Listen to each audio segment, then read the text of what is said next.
Hi guys, बीबी traders में आपका एक बार फिर से स्वागत है। दोस्तों, इस वीडियो में मैं आपको बताऊंगा कि किस तरह से आप अपने अवचेतन मन की शक्ति का प्रयोग करके संपत्ति और धन दौलत को अपनी ओर आकर्षित कर सकते हैं। दोस्तों, अगर आप धन दौलत सुख समृद्धि कमाना चाहते हैं तो इस वीडियो को अंत तक जरूर देखिए। मैं इस वीडियो में आपको वो उपाय बताऊंगा जिससे आप इन सब चीजों को अपनी ओर आकर्षित कर सकते हैं। तो चलिए शुरू करते हैं। दोस्तों, मैं कहना चाहूंगा कि अगर अभी तक आपने मेरे चैनल को सब्सक्राइब नहीं किया है तो इस वीडियो में खोलने से पहले चैनल को सब्सक्राइब कर लें और बेल आइकन को क्लिक करना ना भूलें। अगर आप आर्थिक संकट में हैं तो इसका मतलब यह है कि आपने अपने अवचेतन मन को यह विश्वास नहीं दिलाया है कि आप हमेशा समृद्धि में रहेंगे और बचत भी करेंगे। दोस्तों, अगर आप दौलत कमाना चाहते हैं तो सबसे पहले आपको अपने मन में उसकी पिक्चर एकदम साफ रखनी पड़ेगी। दौलत व्यक्ति के विश्वास से ज्यादा और कुछ नहीं है। आप सिर्फ यह कहकर धन नहीं कमा सकते कि मैं अमीर बनूंगा, मैं धन कमाऊंगा। आपको अपनी मानसिकता में दौलत और समृद्धि के विचार को रखना पड़ेगा और दौलत के विचार को अपने चेतन मस्तिष्क में विकसित करना पड़ेगा। अधिकांश लोग के साथ दिक्कत यह है कि उनके पास अदृश्य सहारे नहीं होते। जब उनका बिजनेस कमजोर हो जाता है या उनको ज्यादा नुकसान हो जाता है तो वे बेबस नजर आने लगते हैं। उनको और कोई उपाय सूझता ही नहीं है। दोस्तों, मैं आपको बताना चाहूंगा कि अमीर बनने और सफल होने की 3 सीढ़ियां हैं। आइए इन तीनों सीढ़ियों के बारे में जानते हैं। दोस्तों, सफलता का सच्चा अर्थ जीवन में सफल बनना है। इस धरती पर दीर्घकालीन शांति, खुशी और सुख पाने को सफलता की संज्ञा दी जा सकती है। इसका अनुभव ही वह अनंत जीवन है जिसके बारे में ईसा मसीह ने कहा है। जीवन की सच्ची चीजें जैसे शांति, सद्भाव, अखंडता, सुरक्षा और खुशी, ये सारी चीजें अमूर्त हैं। ये इंसान के गहरे स्वरूप से उत्पन्न होती हैं। इन गुणों पर मनन करने से स्वर्ग के खजाने हमारे अवचेतन मन में उतर जाते हैं। यही वह सच्ची जगह है जहां ये रहते हैं। दोस्तों, सफलता की अति महत्वपूर्ण पहली पायदान या पहली सीढ़ी उस काम का पता लगाना और करना है जिससे आप प्रेम करते हैं। जब तक आप अपने काम से प्रेम न करते हैं तब तक संभवतः आप उसमें खुद को सफल नहीं मानेंगे, भले ही दुनिया आपको बहुत सफल कहती रहे। काम में प्रेम होने पर आपके मन में उसे करने की गहरी इच्छा होती है।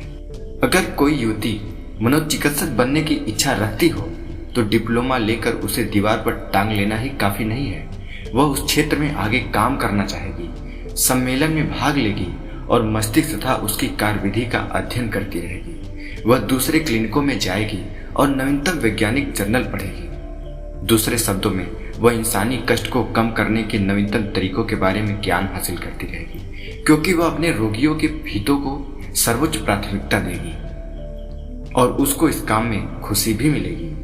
तो दोस्तों, आपको पहली सीढ़ी में यह पता लगाना है कि आपको किस काम में प्रेम मिल रहा है, किस काम को करने से आपको खुशी मिल रही है। आपको उस काम को करना चाहिए। दोस्तों, मैं आपको बताऊं, हो सकता है आप यह सुनकर सोचने लगे हैं कि मैं पहला कदम नहीं उठा सकता क्योंकि मैं यही नहीं जानता हूं कि मैं क्या करना चाहता हूं। मुझे यह पता ही नहीं है कि मैं किस काम से प्रेम करता हूं। मैं कोई क्षेत्र कैसे चुन सकता हूं जिससे मैं प्रेम करता हूं। आपके मन में ये सारी बातें उठती होंगी। अगर आपकी स्थिति यह है तो मार्गदर्शन के लिए इस तरह का प्रार्थना करिए। मेरे अवचेतन मन की असीमित बुद्धिमत्ता मेरे जीवन की सच्ची जगह मेरे सामने प्रकट कर रही है।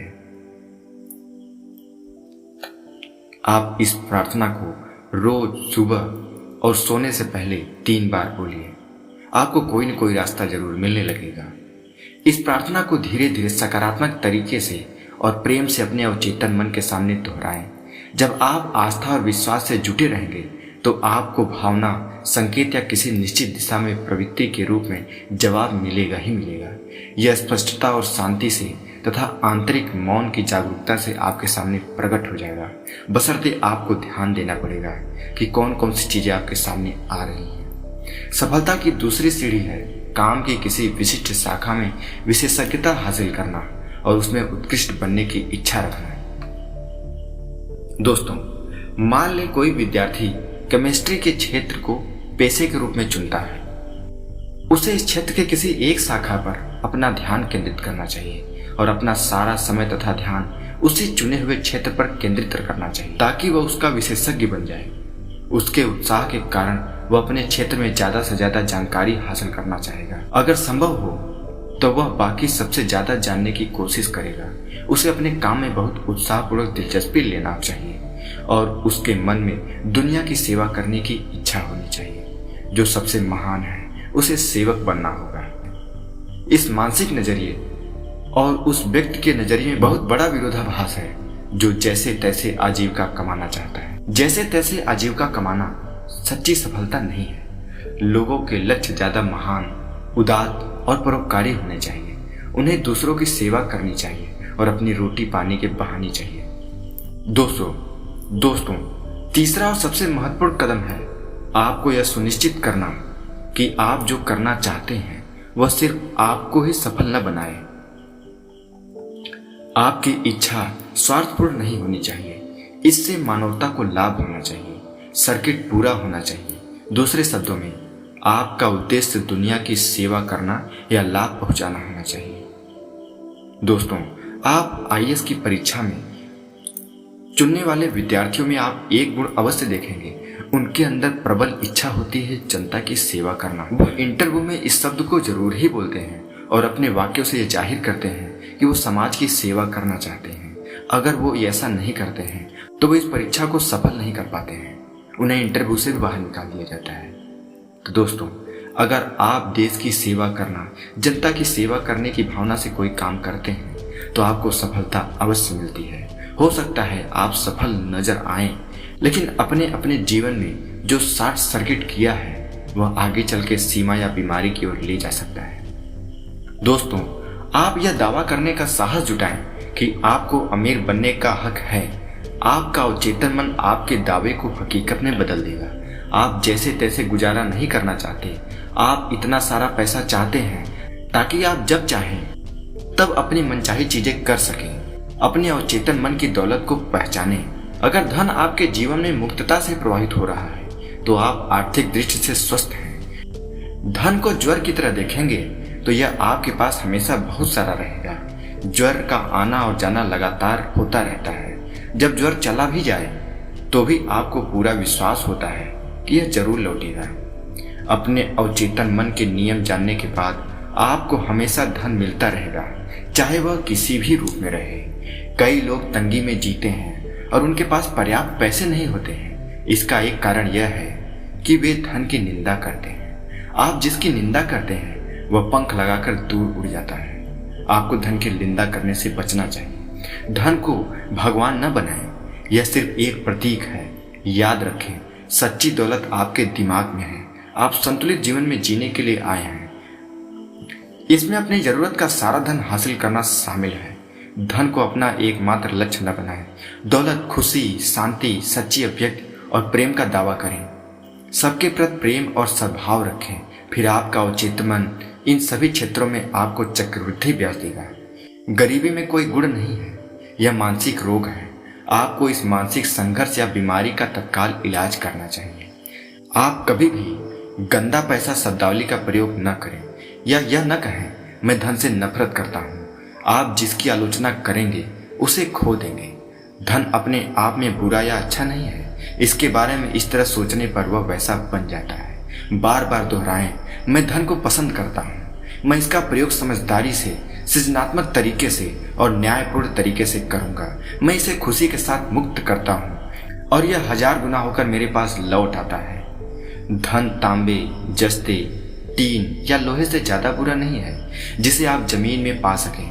सारी बुराई मस्तिष्क की शक्तियों के अज्ञान और दुरुपयोग के कारण उत्पन्न होती है। अपने मस्तिष्क में अंतिम परिणाम की तस्वीर बना लें।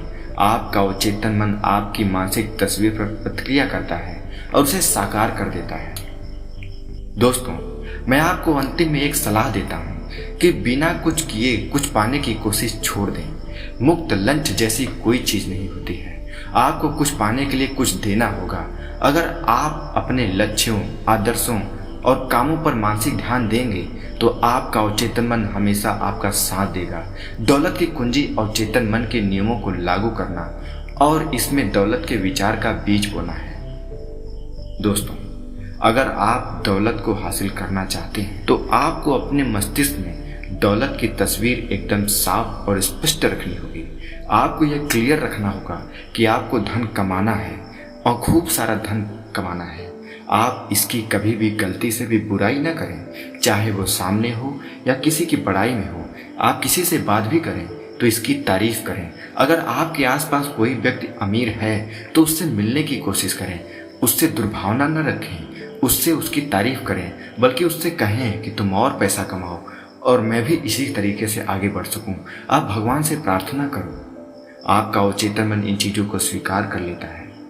दोस्तों, अगर आप धन कमाना चाहते हैं और आप धन की बुराई करेंगे तो आपके पास कभी नहीं टिकेगा। आपको इसे पूजना पड़ेगा, आपको इसको महत्व देना पड़ेगा और पूरी निष्ठा से काम करना पड़ेगा। दोस्तों, वीडियो के लास्ट में आपसे कहता हूँ कि सिर्फ चेतन मन से अवचेतन मन में संदेश भेजने से कुछ नहीं होता है। आपको अवचेतन मन संदेश देता है, आपको वह तरीका देता है, आपको मार्गदर्शन देता है, आपके अंदर पॉजिटिव एनर्जी भरता है। जब आप चेतन मस्तिष्क में ये सब चीजें रखते हैं तो अचेतन मन इसको स्वीकार कर लेता है और आपको रास्ता देता है। उस रास्ते पर आप चल के धन कमा सकते हैं। अगर अभी तक आपको वो रास्ता नहीं मिला है तो आप इन प्रयोगों को करके देखिए, आपको कोई न कोई रास्ता जरूर मिल जाएगा। आपको धन और दौलत और संपत्ति, इन तीनों शब्दों को सुबह, शाम और सोने से पहले 10-10 मिनट करना है। आप देखेंगे कुछ ही दिनों में आपको कोई न कोई रास्ता अवश्य ही मिलने लगेगा, बशर्ते आपको उसको पहचान कर उस पर काम करना है पूरी निष्ठा और पूरी लगन से। आपके पास धन की बारिश हो जाएगी और आपका अवचेतन मन अपने कार्य में सफल हो जाएगा। दोस्तों, अगर आपको यह वीडियो अच्छी लगी हो, हमारी यह जानकारी पसंद आई तो इस वीडियो को लाइक, हमारे चैनल को सब्सक्राइब जरूर करें।